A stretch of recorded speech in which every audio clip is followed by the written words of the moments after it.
I work as a local radio announcer. One day, I got a creepy call from a girl. I work as the announcer for our town's only radio station. In this town, we don't have 911. The station acts as our unofficial emergency system. People call in for everything, from missing pets to serious issues, and the whole town would respond. Most nights were uneventful, but some calls left me deeply unsettled. This was one of them. It happened on a Tuesday night during one of my night shifts. Around 1 a.m., the phone rang. I answered, expecting the usual. Instead, I was met with an eerie humming. "Hello, do you need help?" I asked. The humming stopped, and a young girl's voice spoke. "Thank you for letting me stay." I froze, thinking I misheard. "Excuse me?" "I am in your house," she repeated calmly. "Your room is warm." My stomach dropped. "Are you lost? Where are your parents?"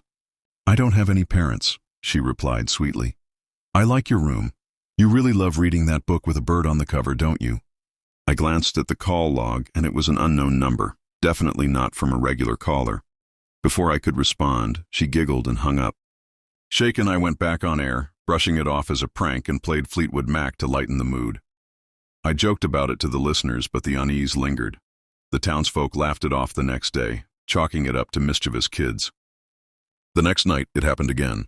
The phone rang at exactly 1:12 a.m. "Hi," the same voice greeted. "Are you okay?" I asked, my grip tightening on the receiver. "I just wanted to say goodnight," she replied. "I am waiting at home." My heart raced. In a playful tone, I challenged her. Well, whose home are you talking about?" "Yours," she said, giggling. "Anyway, the sofa by the window is my favorite. You always sit there before you sleep." She was describing my routine. I demanded to know what she wanted, but she just hung up. I paused. After a few seconds of composing myself, I told the listeners, "We got another prank call, folks." Obviously, everyone listened to that broadcast. Some next callers teased me, joking about ghost roommates and checking under my bed.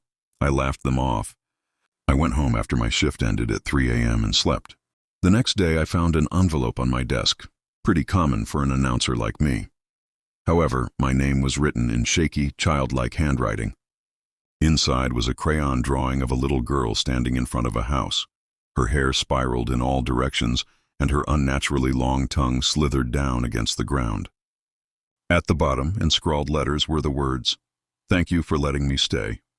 As I emptied the envelope, another thing came out of it. It was a photograph of me, sleeping on my side. There, just behind me, a small hand emerged from the shadows, its pale fingers resting on my cheek.